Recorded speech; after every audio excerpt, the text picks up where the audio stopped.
The group stages of Masters Tokyo is over, with playoffs quickly approaching where out of the final 8 teams, one will be crowned champion. Now with the bracket all set, I wanted to find who statistically should win each matchup to take home the trophy. And as I descend into VOD hell to update my stats, there were a number of surprising results that appeared through the group stages that will push the tournament favorites to the brink of elimination, as well as the grand finals possibly being one of the closest we have ever seen, and that's saying something. So let's get right into the first matchup.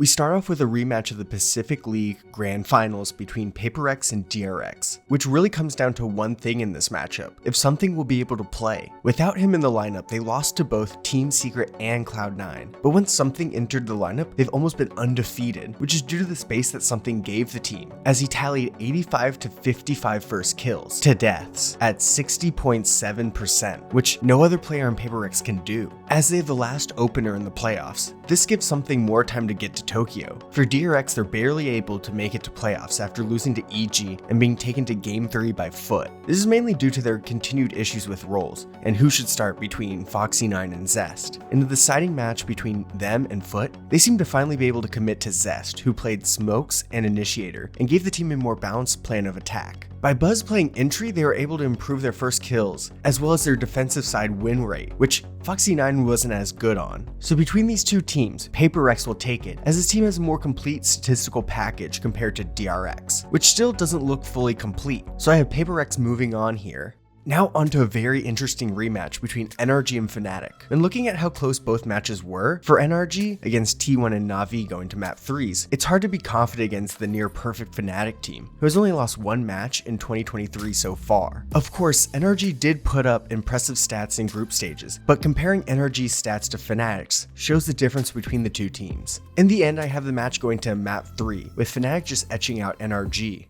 Now onto Team Liquid and Edward Gaming, who has made history by being one of the first Chinese team to make it to the playoff rounds of a Masters event by winning against Na'Vi in T1, where Kang put on the best opping display of the year with 66 opping kills in only 7 maps. This could be really scary against Team Liquid, as this could hurt their already low full buy win rate, as well as their first kill to death ratio. But when you look at what areas that gave Team Liquid the edge on all the other EMEA teams, including fnatic, it was their ability to turn any round into a thrifty or eco, with some of the highest numbers of all season. Also include their ability to pick up multi-kills like crazy at 17.7 per map, and there puts together a clear picture on how Team Liquid has been able to take down these crazy aim gods like Kang. This is something that Edward Gaming will have a hard time playing against, which is why I have Team Liquid moving on to wait for the winner of Loud and EG. A very unfortunate collision for EG.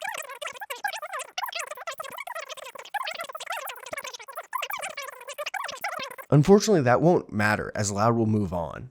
Now down to the first elimination matches, NRG vs DRX. When looking at what areas both teams do well, there are clear signs that this will be a close match, as both teams really feel like they have the same problems, where they're playing lower than expected. Ultimately, I will give this to NRG, as first kills in close matchups are so important, especially when both teams have very similar full buy win rates. Now moving to Edward Gaming and EG. I'm gonna breeze through this one as I have Evil Geniuses winning, eliminating EDG and China's hope for shocking the Valorant world. If we look at their stats from the group stages, there's a level of consistency that EG displays in their matches against both Foot and DRX that EDG was unable to show in their own matches, as they were nearly eliminated by Na'Vi, which Evil Geniuses at this moment would win more easily. So I have them continuing their losing bracket run. So now onto an insane match between PaperX and fnatic to make it to the upper finals. Looking at their stats and what both teams are good and bad at, fnatic is still the most complete team, whether something is on the team or not for PaperX. With so many stats that are just draw-dropping in the EMEA League, they should be able to counter PaperX's style quite well. Overall, no matter the players on PaperX, fnatic will knock them down to the losers, putting them into the upper finals.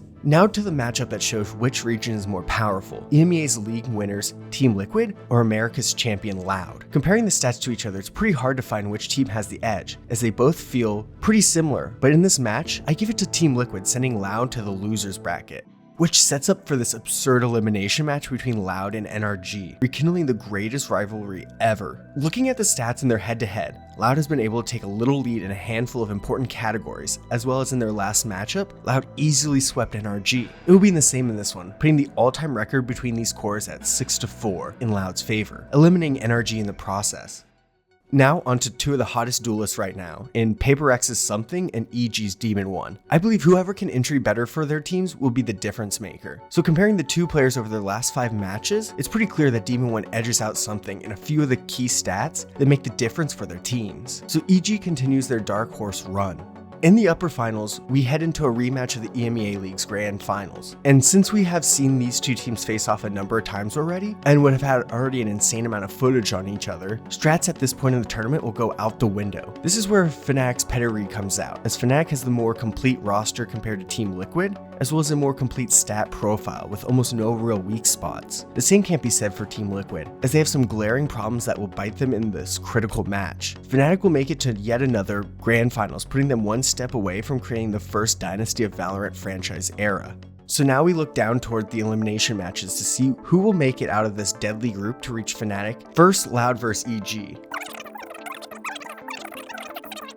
And they'll continue this against EG, sending home the dark horse. Now, onto the second leg of Loud's loser run against Team Liquid. This rematch will be a lot different from the first time, as Loud is already hard to beat once, but to be able to beat them again, that's a different story. Loud, like NRG, have a history of rematches being really hard to take off of them, and this will continue to be the case. Their stats are so close, and they're both chock full of world-class talent, but it'll come down to Les and aspas doing what they do best, and taking off rounds and helping carry Loud to the grand finals. Rematch of all rematches, Fnatic and Loud for another trophy. Can Fnatic repeat and pick up their second trophy of the season? Or can Loud avenge themselves and be cemented as all-time greats with another major tournament win? This matchup is so insanely close, they'll come down to the smallest differences in stats. And something else that's insanely close is that I'm almost to 2,000 subscribers, so if you like the Valorant content and analysis, make sure you subscribe and turn on notifications. Alright, let's dive into the stats between Loud and Fnatic. Let's put all the core stats that highlight how Fnatic and Loud have done in the regular season and playoffs of the franchise leagues. And over again, they show that they were both top dogs in their league and two of the best teams in the world. The last time we saw these two teams face off was in the grand finals of Lock-In, where Loud almost reverse swept Fnatic after falling down early. Of course, we know how that ended, but this time things just might be different because of this number, 58.3%. That is Loud's win percentage in overtime over this year, with over 50% of overtimes going in their favor. This is a good number as they've been able to take control of overtimes and win these close matches against the best in the world. And to win this Masters, Loud will have to do that again, as Fnatic and Loud are destined to go down to the final rounds.